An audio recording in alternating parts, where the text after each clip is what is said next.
और कोई भी आचार्य गुरु महामंडलेश्वर जी यदि हमारे सिलेबस के आधार से यानी हमारे पवित्र सद्ग्रंथों में वर्णित ज्ञान को हमें बता रहा है तो वो ज्ञान है सही।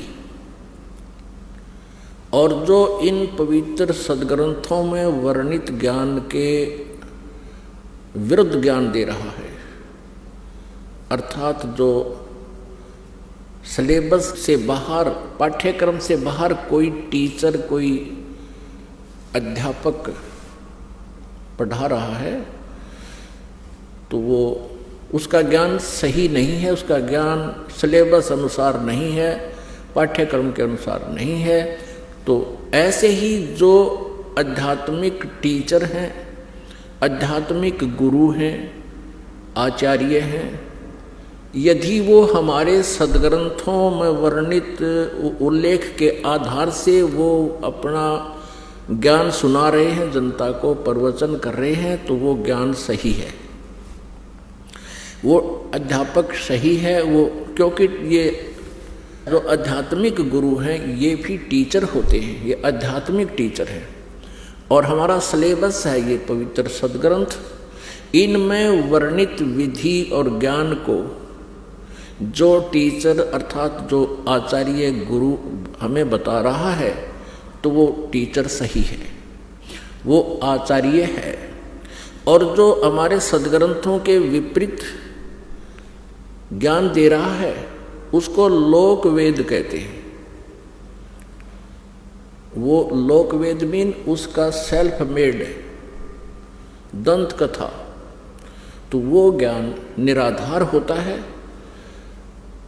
और जिस प्रकार विद्यार्थियों का नाशक होता है वो टीचर जो सिलेबस से बाहर का ज्ञान उनके अंदर फीड कर रहा है, ठीक इसी प्रकार वो आचार्य, आध्यात्मिक टीचर, आचार्य गुरु, वो शत्रु है उस मानव समाज का, श्रद्धालुओं का, जो उसके ऊपर आश्रित हैं और वो सद्ग्रंथों के विपरीत ज्ञान दे रहा है। और सद्ग्रंथों में वर्णित, शास्त्रों में वर्णित विधि से विपरीत भक्ति विधि बता रहा है, मनमाना आचरण करा रहा है, वो टीचर ठीक नहीं, वो आचार्य ठीक नहीं, वो शत्रु है आप जी का। अब ये निर्णय करना पड़ेगा कि कौन आचार्य ठीक ज्ञान दे रहा है और कौन गलत दे रहा है। श्रीमद् भगवत गीता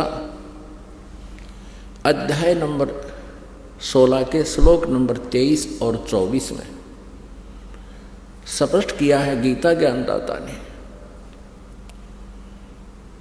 कि जो शास्त्र विधि को त्याग कर मनमाना आचरण करते हैं उनको न तो सुख होता है, न उनकी गति होती है, और न ही कोई सिद्धि को वो प्राप्त होते हैं, अर्थात व्यर्थ। इससे तेरे लिए 24वें श्लोक में 16वें अध्याय के गीता गीत श्रीमद् भगवत गीता अध्याय 16 के श्लोक 24 में तुरंत कहा है, इससे तेरे लिए अर्जुन कर्तव्य और अकर्तव्य की व्यवस्था में कौन सी साधना करनी चाहिए, कौन सी त्याग देनी चाहिए, नहीं करनी चाहिए, उनके लिए शास्त्र ही प्रमाण है। बात खत्म होगी।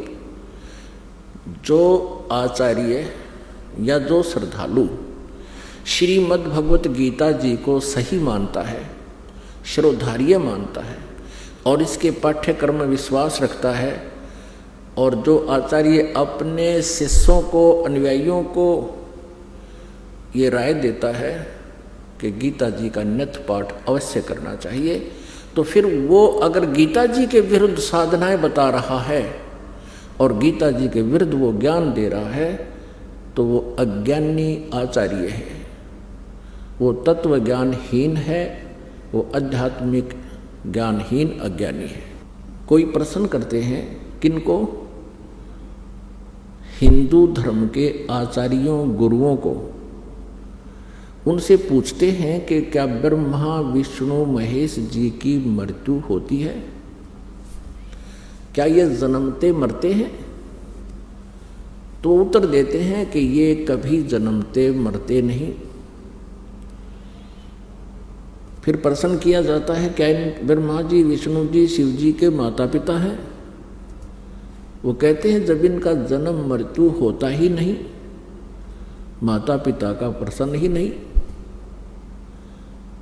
यदि ये उत्तर कोई आचार्य देता है या कोई गुरु देता है,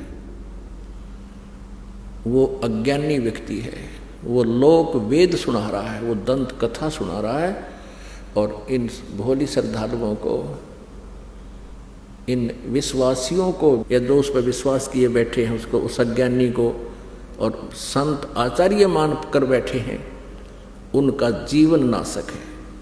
ईसा मसीह जी ने कहा था जनता को, श्रद्धालुओं को, कि तुम जिनको गुरु मानते हो वो गुरु नहीं है, उनके पास आध्यात्मिक ज्ञान नहीं है। वो तुमसे इतना मीठा बोलते हैं, तुम उनको एक नेक व्यक्ति मानते हो, लेकिन वो तुम्हारे जीवन के खाने वाले राक्षस हैं। जैसे तुम उनको भेड़ मानते हो, वो भेड़ के रूप में भेड़िया है। और इसी बात का दुख माना था उन दुष्ट नकली गुरुओं ने और उस महापुरुष को मौत के घाट पहुंचवा दिया, जनता को सत्य से परिचित नहीं होने दिया। अब वो तो 2000 वर्ष पहले की बातें हैं। अब समाज शिक्षित है, इन नकलियों की दाल अब गलेगी नहीं। सदग्रंथ हमारे पास हैं और सदग्रंथों में हम इन तथ्यों को जब देखेंगे, फिर उन नकली गुरुओं को धिक्कार देंगे कि जुबान बंद कर लो, बस बहुत हो लिया तुम्हारा। अभी तक इन श्रद्धालुओं को अपने ही सदग्रंथों की जानकारी नहीं है। किसी भी पवित्र धर्म के श्रद्धालुओं को अपने धर्म के सदग्रंथों की जानकारी नहीं है। वो हमें क्या संदेश दे रहे हैं? उनके गुरुओं ने जो भी लोक वेद सुनाया है, उसको उन्होंने शास्त्र वाला ज्ञान मानकर शिरोधार्य कर रखा है। वो बिल्कुल व्यर्थ है।